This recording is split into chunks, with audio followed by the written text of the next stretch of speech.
हमारे शरीर में 10 इंद्रियां हैं, 5 ज्ञानेंद्रियां और 5 कर्म इंद्रियां।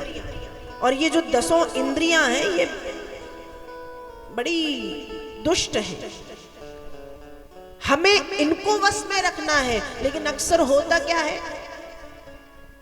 है, हम इनको वश में तो नहीं रख पाते, ये अपने वश में हमको कर लेती है। ये 10 इंद्रियां, 5 ज्ञानेंद्रियां और 5 कर्म इंद्रियां। तो कर्दम ऋषि कह रहे हैं कि मैं गृहस्थ आश्रम में अकेले इसलिए नहीं जाऊंगा क्योंकि इंद्रियों पर विजय प्राप्त करना कठिन है। एक बार की बात है, वेद व्यास जी ने जब भागवत की रचना की तो उन्होंने एक श्लोक लिखा, बलवान इंद्रिय ग्राम विद्वांसमपि करसति।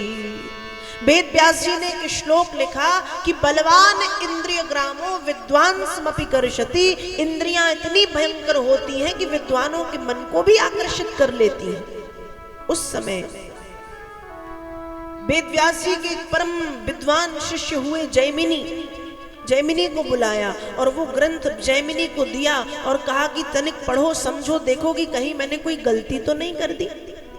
जैमिनी ने पूरा ग्रंथ पढ़ा, बाबा जी ने तो बहुत बड़ा सुंदर लिखा है, लेकिन उस श्लोक में उन्होंने एक निशान लगा दिया, बलवान इंद्रिय ग्रामो विद्वांसमपि करसति, जिसमें लिखा है कि विद्वानों के मन को भी इंद्रियां आकर्षित करती हैं।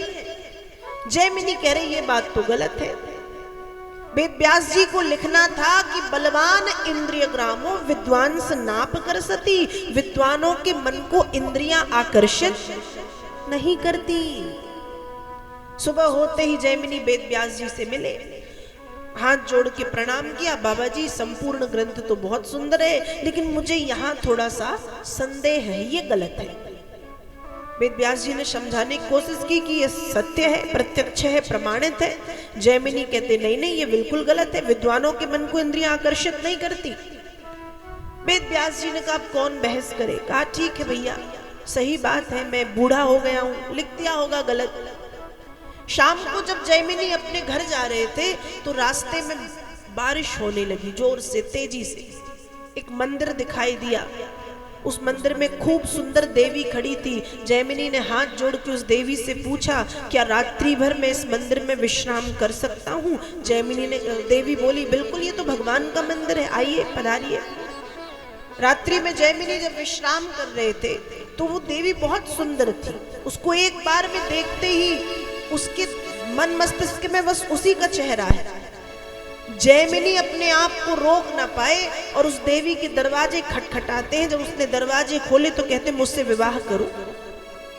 देवी कहती ठीक है, करती हूँ, मेरे पिता की एक शर्त है। शर्त क्या? मेरे पिता मेरा विवाह उससे करेंगे जो घोड़ा बने और अपने कंधे पर बिठा के मुझे गौरी के मंदिर तक ले जाए। जैमिनी ने कहा ठीक, मुझे स्वीकार है, रात का समय कौन देख रहा, मैं बन जाता हूँ घोड़ा। जैमिनी वो देवी कहती है पर मेरी भी एक शर्त है। आपकी क्या? कहा घोड़ा तो बने लेकिन मुंह में काला रंग लगवाए, मैं उससे विवाह करूंगी। अब इंद्रियां इतनी हावी हैं जैमिनी पर कि वो घोड़ा भी बन गए, अपने मुंह में काला रंग भी लगवाया, उस देवी को कंधे पर बिठाया और कंधे पर बिठाल करके पहुंचे गौरी के मंदिर में। अब जब मंदिर में पहुंचे तो वो देवी तो एक माया थी, वो मंदिर पहुंचते ही अदृश्य, गायब।